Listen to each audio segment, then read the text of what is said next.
What's going on, you guys? It's your Huggable Hipster here, and we have a very special edition today of the Tea Talk, where one of my friends and one of my favorite YouTubers is here with me today. Is YourPlayerTwo. Dude, welcome. Stop it, you. I mean it with every fiber of my gamer body. How are you? I'm doing well. It's been a good day. I'm slightly over-caffeinated, slightly sleep-deprived, which I feel is really kind of the optimal place to be in if you're going to have a conversation with people on the internet. No such thing as being over-caffeinated, but still. Right. Now, right. We did have a conversation previous while we weren't on camera, and I actually got you saying that, what, you like pineapple on pizza? What's this? What? You turned code so quick, all right? That was a private conversation amongst friends. Right? There was no reason to pull me into the spotlight like that about my pizza preferences. But yeah, I think pineapple's fine on pizza. I'm 200% on board. Guys, it happened here first. You heard it here. Exclusive. Like breaking news, YourPlayerTwo is a monster. You know what? It's not a monster if you like actually something good and you have good taste. Counterpoint to pineapple on pizza, are you okay with pickles on pizza? Because down here at the Natos, they'll do a hot chicken pizza where they put, it's like a spicy kind of chicken and pickles and ranch dressing on it. No. Oh, God. No? Oh, my God. After I was like, yeah, I support you, hipster. I'm okay with this pineapple thing. I've tried it once, and it tasted all I'll say is interesting. Well, do you like pickles, period? Do you like pickles by themselves? I do like pickles by themselves. I love them on burgers. I love them with really anything. But on pizza, like, with the cheese and with, like, the sauce and everything, I don't know. It just, like, it gave me a weird taste. I mean, it's a weird... I mean, pickle's a weird taste anyways. Now, like, I catch a lot of flack because whenever everyone's like, hey, let's get pizza, I like green olives on pizza. And all my friends are like, that's gross. That's good. I like green olives. I think it's good. It's salty. Yeah. You see, the saltiness in food is what makes the world go round. I love it. Absolutely.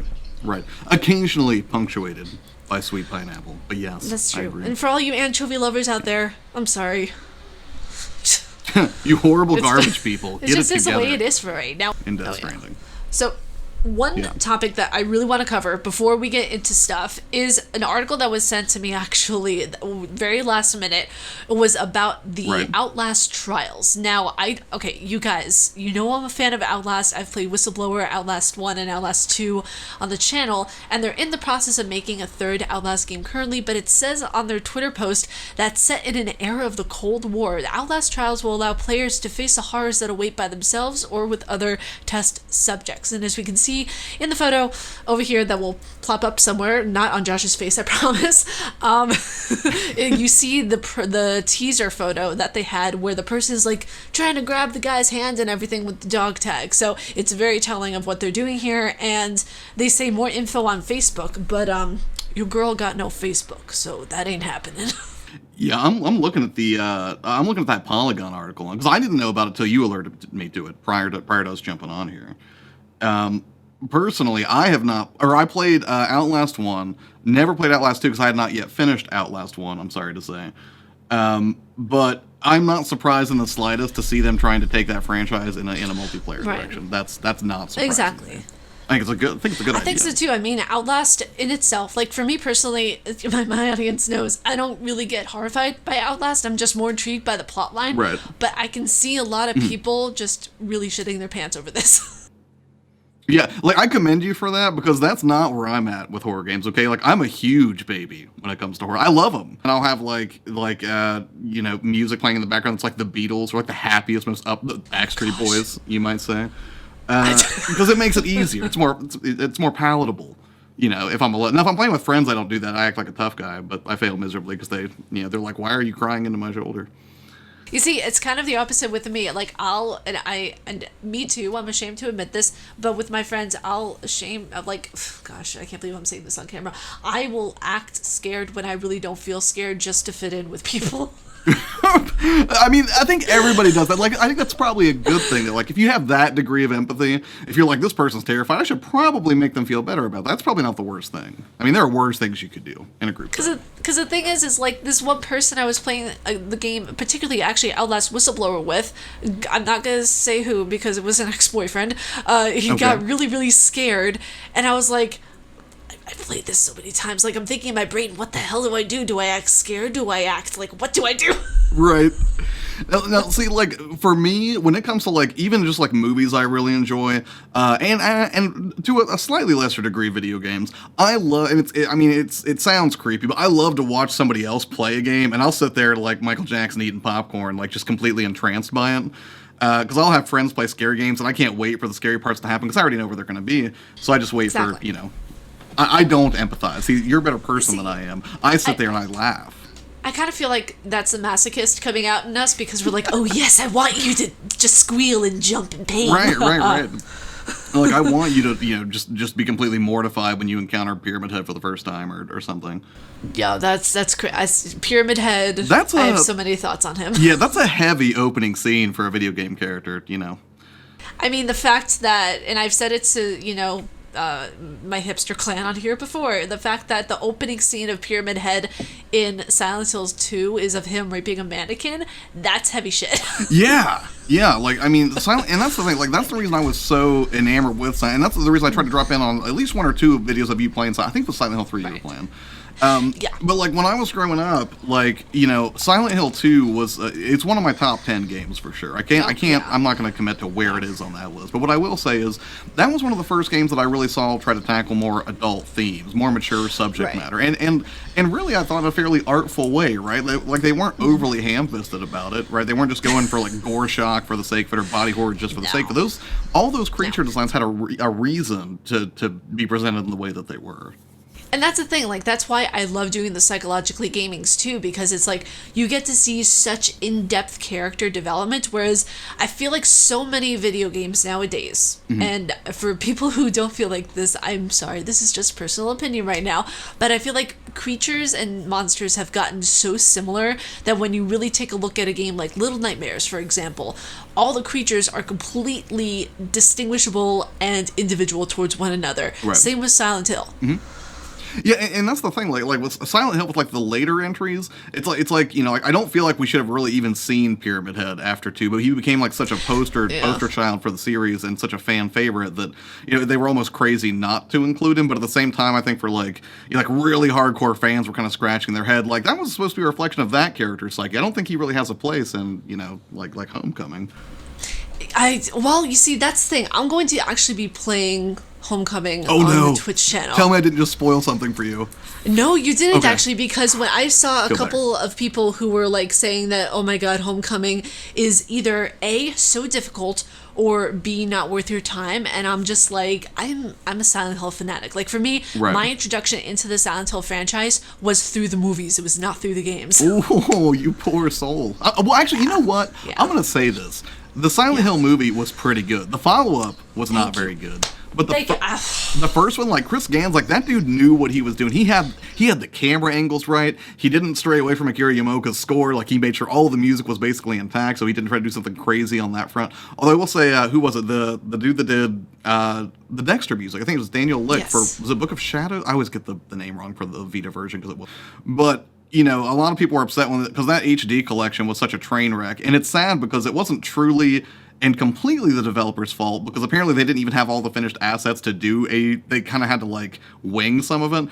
But redoing those voice acting tracks, like, they weren't great to begin with, but fans knew it. They were comfortable with it. That was the thing that I was told about way after I had played the games, because I got the remastered version on the Xbox whenever they came out with it, because since I never played the game, so many people were like, if you like Resident Evil, you're going to love Silent Hill. And I'm just like, well, I've seen the movies.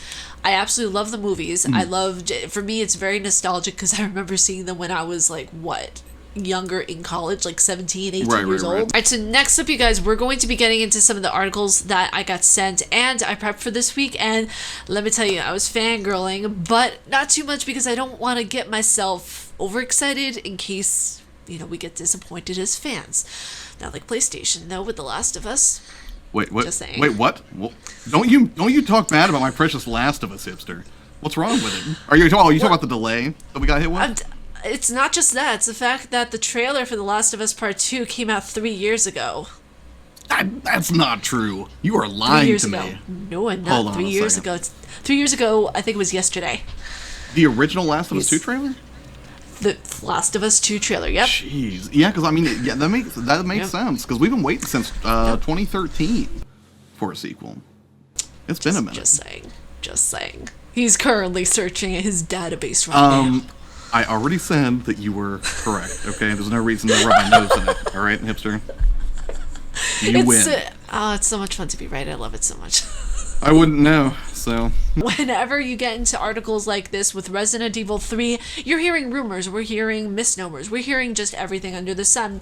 But apparently, in this article that I got from Games Radar Plus, it states here that here's your first look at Resident Evil 3, courtesy of its leaked PlayStation cover. Yes. That's all PlayStation doing us right, actually. But the thing about Resident Evil 3 is so many people were like, oh, is it going to come out? Is it going to be something of where we're going to be waiting for an eternity and then we'll finally get a teaser trailer for it? Well, we have these images, which I'm going to plop up right over here. Sure. I'm actually really looking forward to this because I had a debate with someone on Twitter today of how people were complaining about how the Nemesis looks for Resident Evil. Really? My viewpoint is that game characters develop along with the audience as they grow.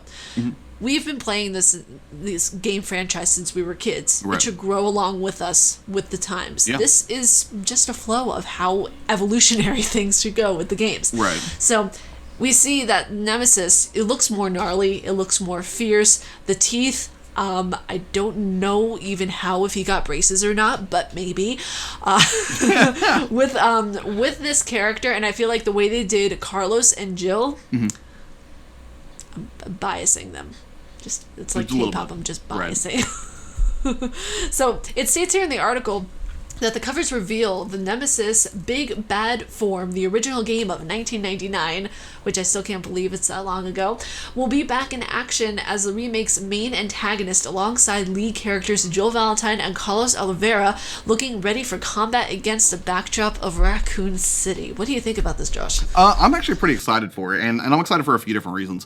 One, of all the Resident Evil, well, not all of them, but most of them, I spent probably the least amount of time with 3. Like, I beat it once or twice back when it first came out, and I never really went back to it, because usually I think I was sort of enticed by later developments in Resident Evil, specifically the remakes, like you mentioned earlier, like of Resident Evil 1, Resident Evil 0 to a lesser degree, and, you know, obviously more modern, like, you know, Resident Evil 7 was fantastic, 2 is great. Oh, I will admit, I still haven't finished I still haven't finished my campaign on that yet. I played with my buddy Corey, who played through it. Because he ate up like 6 hours of a stream. It was the worst. But I'm excited for this. And you're gonna like it. You're gonna be like, if you haven't finished or gotten to the end yet, you're gonna be shook to your core. Yeah, and it's one of those things, like, my gaming habits are, I bounce around like crazy unless a game really digs its claws into me, like Death Stranding did, like Pokemon did. So, you know, as far as my excitement for Resident Evil 3 goes, I think it makes a lot of sense for a few reasons. One, reception to the Resident Evil 2 remake was tremendous.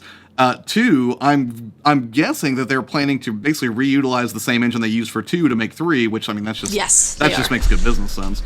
And 3, I mean, I think fans have wanted a remake of 3 for, you know, a very long time. Probably not more than 2, but, you know, I think it's tremendous, and especially because they've already shown they can do a remake well. Like, Nintendo did a remake really well with Link's Awakening, right? That was incredibly well done. It was, you know, not everyone loved the art style, but at the same time, you know, they also added some quality of life improvements that didn't detract from the original experience.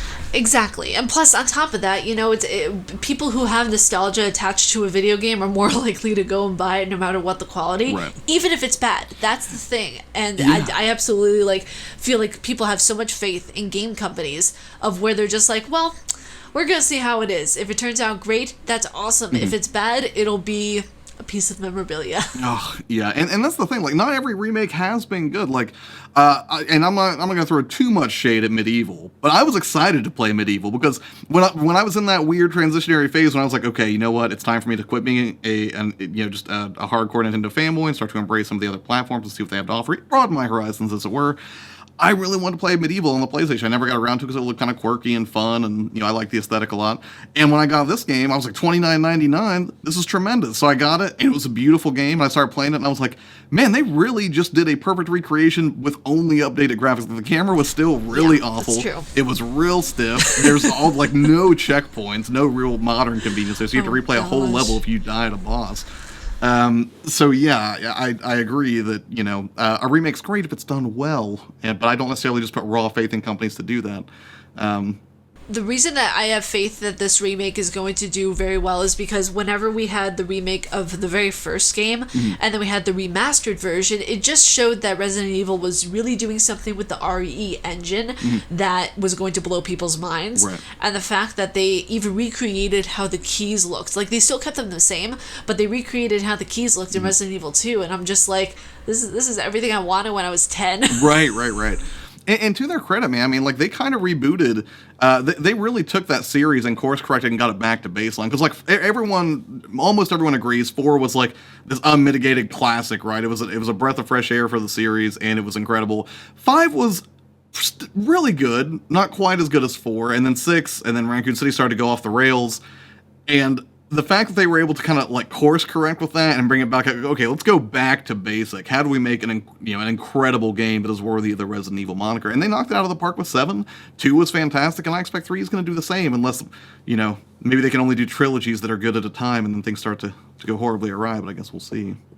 It's one of those things where I never like to talk about 6 because it just makes me so angry. Yeah, 6 is rough because it's not so much that I'm like, ooh, I can take my portable horror on the go. No, I want to play in bed with headphones and be super terrified when it's Same! Exactly, like, I want to have, like, my Twizzlers and my Coca-Cola next to me and just be like, oh, what's gonna happen? Exactly. And I hate this practice, and it's not just Capcom that does it, but, like, of a game being like, oh, it's only coming out digital, and then I'm like, okay, I guess I'll do this, because I'm a big physical collector, right? And then about 6 months later, without fail, that game's like, oh, now it's getting a physical copy. But I also don't like that they're releasing like the trilogy of 4, 5, and 6, but it's like, hey, 4 and 5 aren't on the cart, but 6 is. Or hey, here's the Origins collection, 0 and 1, but only 0's on the cart. You have to download 1. I don't like that. No.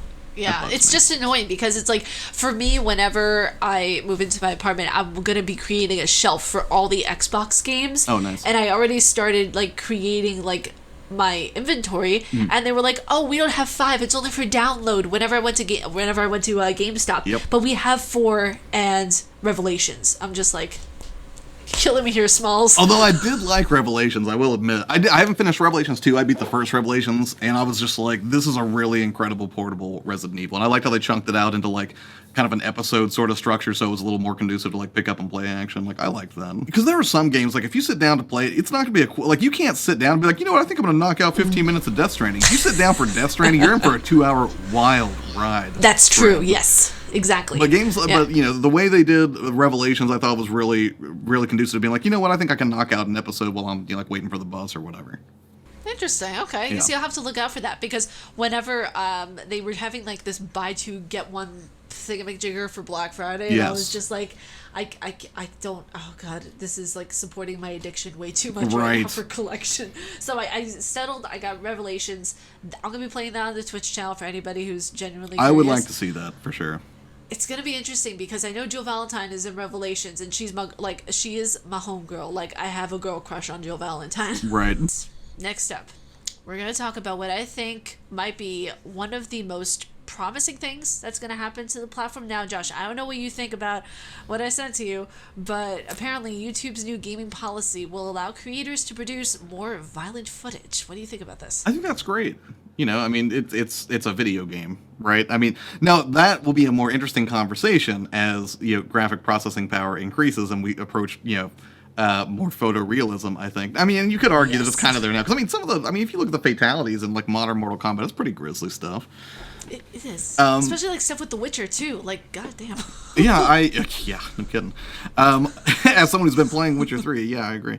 But, like, I don't know, I guess the way I see it and the way I read the article, like, it seems like it's going to make, I guess, kind of ease the fear or burden for some creators who are probably concerned about that kind of thing. I don't think about it too much because I don't do a ton of grisly content. Like, I'll stream mature-rated titles, and occasionally, like, I stream The Witcher 3, and believe me, some of my viewers got an eyeful when you start getting into those romance missions in particular. That's not really violent, though, although lots of death and dismemberment, too, so kind of, I guess, relevant. But yeah, like, I guess the way I see it, because they also had talked about age gating, right? Yes. In that article. Which I always thought was the weirdest thing. Like, again, most of the policies, and I mean, you could even reference Kappa in this to some degree, any online thing where and there's so many memes about it too, it's like anytime, like, you get age gated, what your first thing you're going to do is say like, oh yeah, I was born in 1900, January 1st. Like nobody takes those kind of measures. It's like the honor system, right? Like you're 18, right? You can watch this, right? Like, of course I can. Like, sure, why not? Yeah. So, I'm glad that. So, well, and that's the thing. Like, I've never uploaded a mature video or a video that had that where YouTube age gated it that I'm aware of. So this is sort of a new development for me, or at least, first time it's kind of hit my level of awareness, I guess. And that's the thing too, like whenever I saw it, I feel like they kind of did a clickbait thing because I saw Matt Pat's picture pop up, and I'm just like, is the Verge trying to clickbait us right now? Because whenever I read the article, one thing really stuck out to me when they stated, we're working to identify advertisers who are interested in edgier content, like marketer who looking to promote an R-rated movie, so we can match them with the creators whose content fits their ads, which is really great. Honestly, the fact that they're finding kind of these loopholes around stuff with COPPA, the FTC, not that it's going to make a difference in the long run. You might get sorted with something up to, for some creators who are bigger, like 42K, which honestly, guys, again, don't worry about this entire thing. I want to reiterate this right now while I have Josh on here because we're of the same mindset. Whenever I posted the video that I did, and I know Josh saw it as well, of me thinking about leaving YouTube, you gotta understand, at that time it was out of fear. You have to do your research and you have to understand you shouldn't be afraid of something if you know you didn't do anything wrong. That's the same thing with this. If you know you're posting content, you enjoy doing it, and you state that, hey, my content is over 18, I post about, topics that are a little bit edgier or like on that line, but I don't have any kids in my content, like you shouldn't have a really big issue with everything. And I'd like to get your viewpoint on this, Josh, because I know that you're not worried at all about COPPA. Yeah, no, I'm not concerned in the slightest about COPPA. But like, let me be clear though. It's like, I'm not saying nobody should be concerned about COPPA. If you're somebody who runs a channel that toes the line of kid targeted, or it's blatantly kid targeted, you've definitely got something to worry about. If you already know that you're in the kid targeting game for your content, then if you were especially a larger creator who is relying on AdSense revenue, or if you're somebody who does this full time, like you're going to take a huge hit if you didn't diversify and cultivate multiple income streams. Now, for me, I'm not worried about it on a personal level. I'm not worried because my content has always sort of fallen in the middle naturally. I've always made an effort to be family friendly, but not kid targeted, right? I don't really speak in a manner that would, befit most children, and most kids don't like me that much, and I don't really like most kids. They're pretty much, I like them on a case by case basis. Like most of them are just sort of dirty little snot goblins. But I have a surrogate niece, and she's really cute, and she's like my favorite snot goblin, I guess. But generally speaking, we're not spilling the tea anymore on gaming, you guys. We're spilling the tea on snot goblin little kids. I'm just saying, like I never made content with a very clear focus towards children. Now, I understand why a lot of people would be freaked out, but I think the thing that bothers me more about it is not so much that, I mean, yes, it is scary stuff, right? A $42,000 fine is no joke, and we did hear it straight from the horse's mouth, as it were, from the FTC during that interview. But then the other thing that really bugs me about it, more so than just the fact that, okay, now creators are in this weird place where they have to play to the middle ground if they kind of weren't already.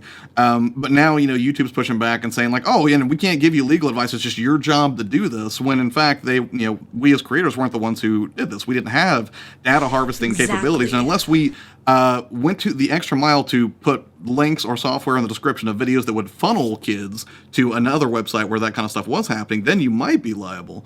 But, for me, the bigger thing that bugs me is I hate all the people that sort of capitalize on that drama and just try to create fear. Like some people out there who are making COPPA videos, they're not doing it to be informative. They're not doing it because they have your best interests at heart or because they want to add something new to the conversation. No. They want to terrify you and get clicks, and it's just not my bag.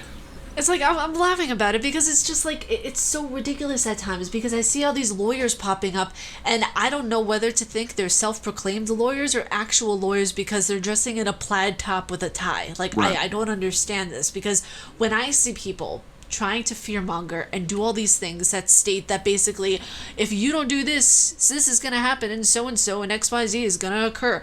Like, I don't really fall for that a lot of the time. I kind of did at first because I was like, YouTube is like my baby. I've been on here for almost 4 years. Mm-hmm. And this is how a majority of my content has been created. And I'm slightly pissed off at myself that I had to download almost 1,000 videos, but not at the same time. Right. For sure. That was a day and a half of just pure torture. Yeah, I can only imagine. And that's the thing, like, especially when, and because, you know, the way the FTC wrote the enforcement of this is so vague that, of course, it's going to invite tons and tons of speculation. Oh, yeah. Oh my gosh, yes. But again, like one of the other reasons I'm not overly concerned about COPPA is logistically it's impossible. Like, and I mentioned this in a video over on my channel. Like, you know, the RIAA tried to go after people individually for piracy. MPA to a lesser degree did the same thing, and it's like, and even who was I think it was like I can't remember. It was some legislative body basically said, hey, these individual lawsuits don't work. Stop doing it because it just wastes the court's time. Right. And you know, I'm not saying that, you know, that process should fail. So if there are people out there, and presumably there are, that are legitimately trying to, you know, get at kids' data to make a profit off of it in a way that clearly goes against the law, yeah. It is an issue. And you know, I don't fundamentally have a problem with COPPA. I have issue with how it's enforced and how the information about making sure that you are within its, you know, within COPPA guidelines is being communicated, which is to say, not very great, I guess. And the thing is that it got so confusing around whenever the whole situation with Logan Paul happened, because then you had to impress YouTube and get 4,000 hours of watch time instead of 10,000 views on your channel. Right. So it kind of made things, I feel like ever since that happened, that catalyst was turning everything into a complete SHIT fest. Oh, yeah.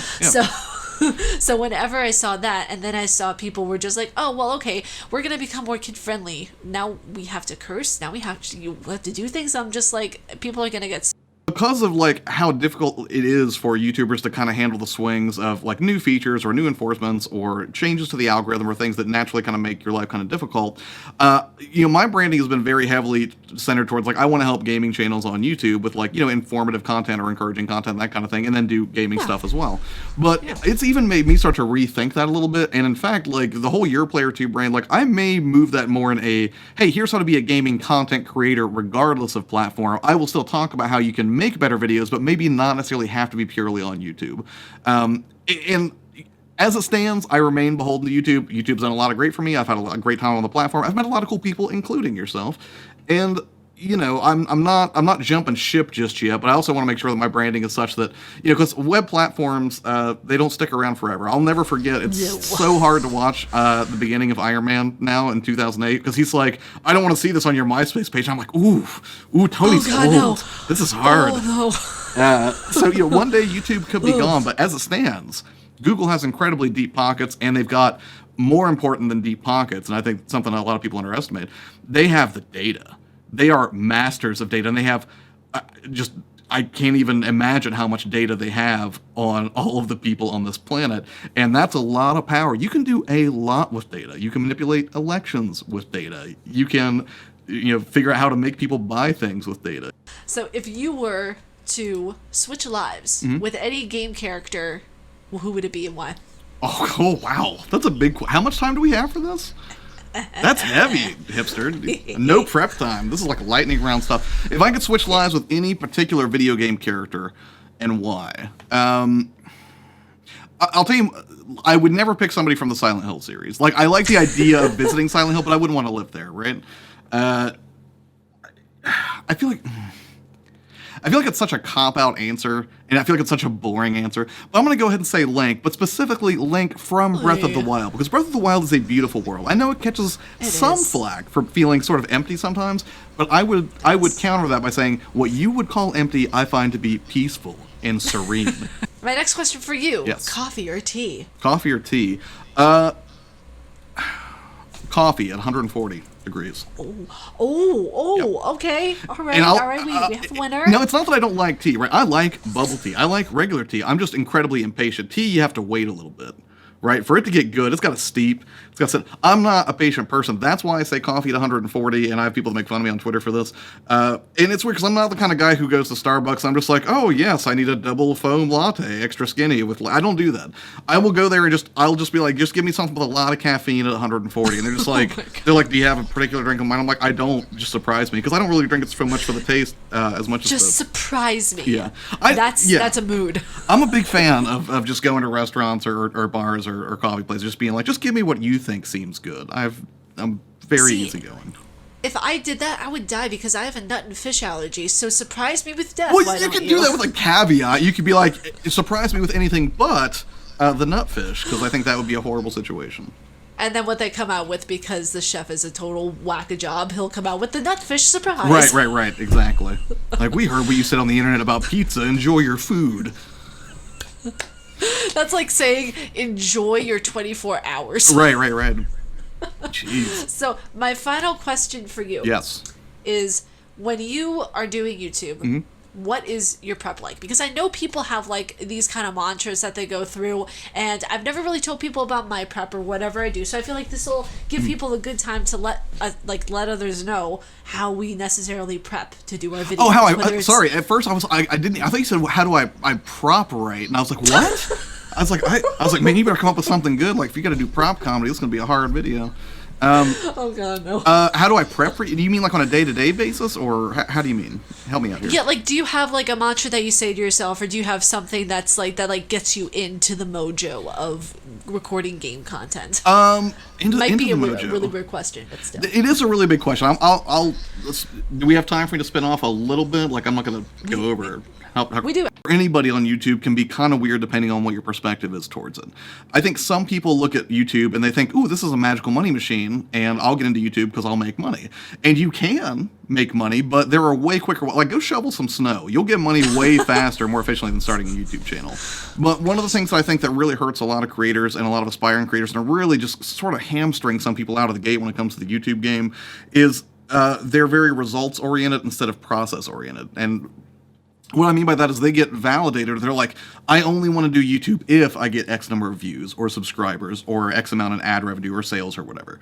But it's not going to happen, folks. Right, but if you're somebody who loves the process of making videos, like, if you can sit down in front of editing software and lose 5 hours of your day and be completely just ecstatic about it and not even notice it went anywhere, you're in a good spot, buddy. Because if you can do that and you love it, it's the best feeling, because YouTube's never a chore, or you're way less susceptible to burnout if you love what you do. And I think that's broadly true of anything in life. Like, if you love what you do, you'll never work, because you'll just be completely elated with everything that you're completely focused on. Like, keep a childlike mentality, right? Kids don't really, when kids start finger painting, they all suck, right? You look at kids finger painting, you're like, that's garbage. I could do a better turkey than that. But kids don't have that developed yet. Like, they're just like, I made the best turkey ever, and they show it to you, and they're so excited.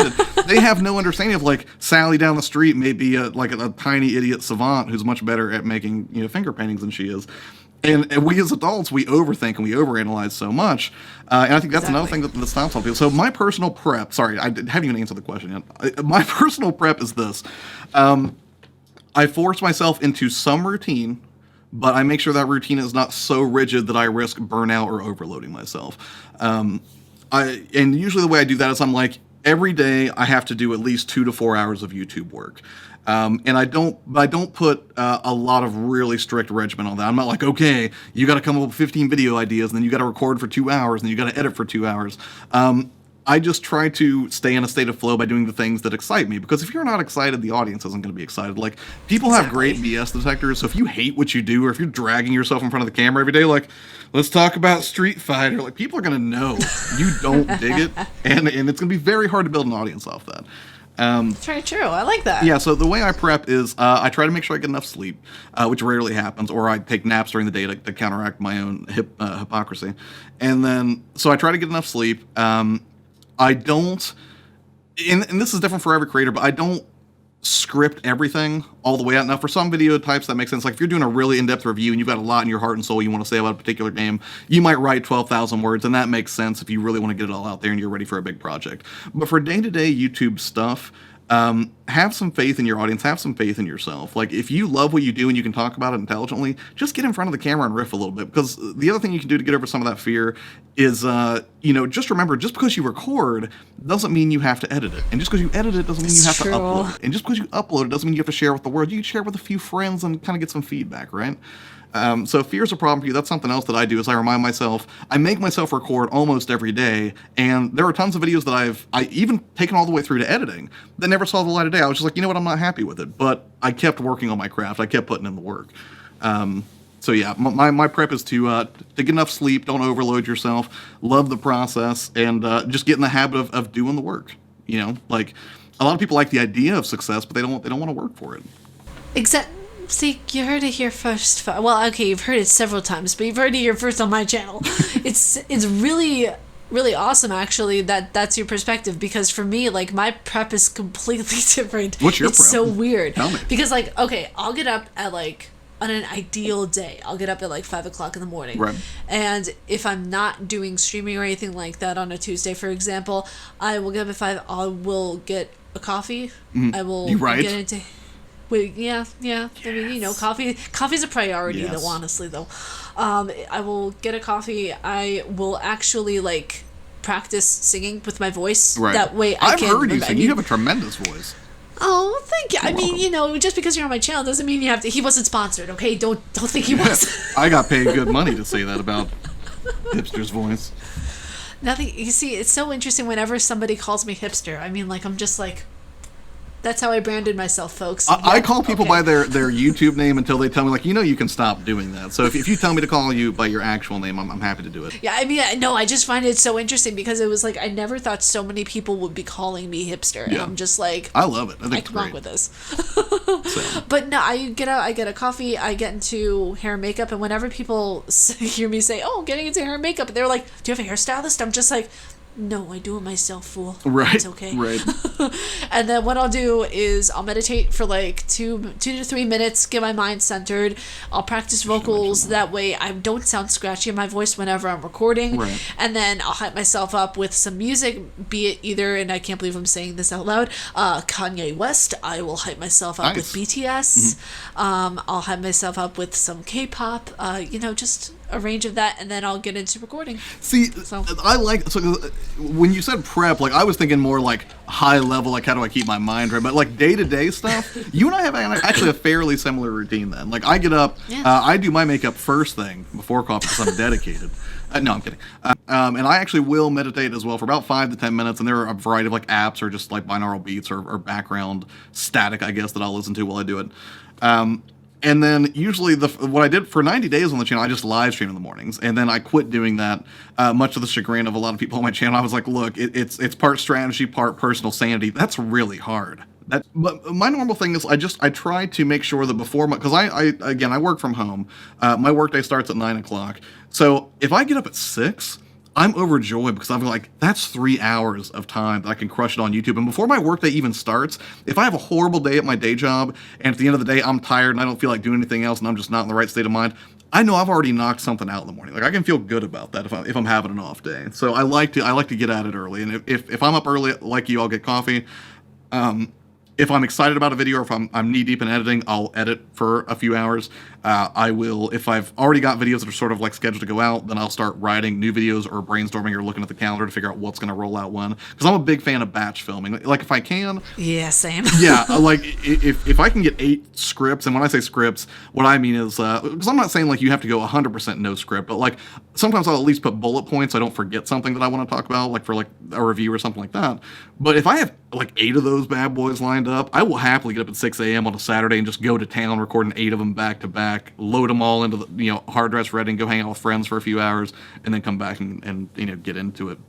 That's like what I do too. Yeah, well, I completely agree because it's an easier way to go about it. That way you're not worried about anything. Right, and I think so many people miss like the benefit of this. Not only is it's like, okay, you're getting a lot of videos done at once, but you eliminate the ramp up time, right? Because people will say like, I'm going to make a video today, and like, let me tell you, you're not making a video, buddy. All right, what you're doing is you're gonna do your hair and makeup. You're gonna make sure you've got scripts written out. You're gonna set up a camera and the lighting, and then you're gonna record it, and then you're gonna mess up and re-record it, and then you're gonna have to import all that footage into an editor. Like, there's like 15 steps associated with recording a video. Exactly. So, and every time you do a video, you have to redo all those steps. So if you can do like 9 videos at once, then you've saved yourself hours in ramp up time if you did them on 9 different days versus 9 of them on one day. And that's the thing that people don't understand. Like, whenever people think that, oh, it's not a job, it's a job. Oh, it's so much work. Yeah. It's a job. Like, oh, man, like, I had some dude at my day job, this was a couple years ago. He was like, hey, I was thinking I was going to do this video because, like, my kid's having a birthday. I was thinking you could just cut together this quick little video for me. And I was like, yeah, I'll get you a quote. He's like, you're not going to do it for free? I was like, no. That's work, bro. Like, I was like, I like you, but, I don't... it's weird because people say like whip up a quick video. Like, even the shortest videos, like a 4-minute video, like an hour. Yeah, it could be an hour, it could be 5 hours of editing, depending on if you do like color grading and post production, and you know, all this other stuff. Like, there's a lot that goes into it. There's like, I would say 15 to 20 steps total before it even gets to YouTube.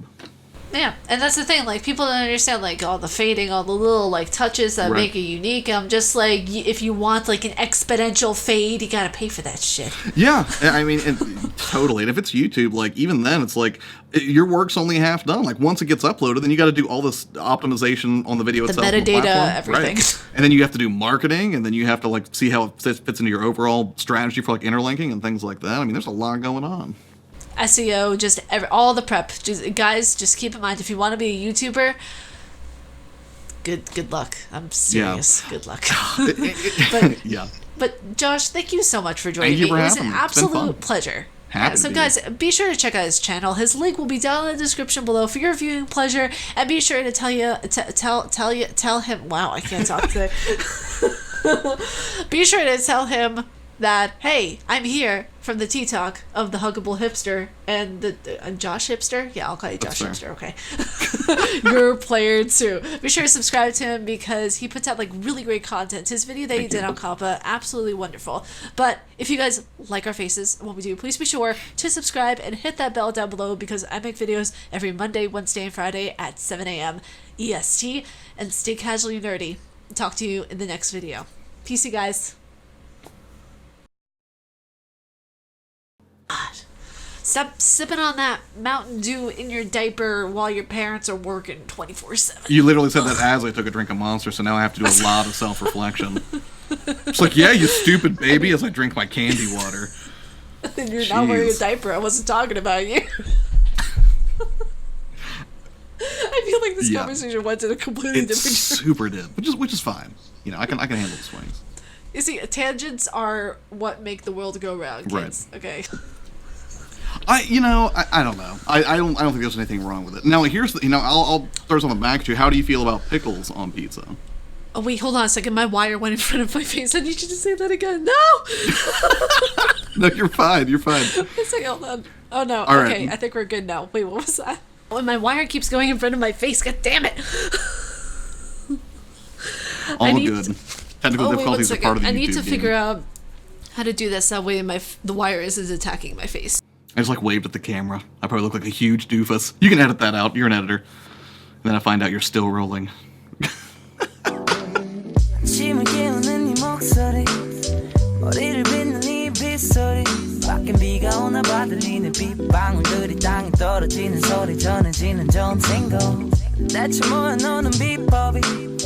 아침에 일어나서 본 눈이 너무 아름다운 너희들로 조금만 더 누워있길 바래 조금만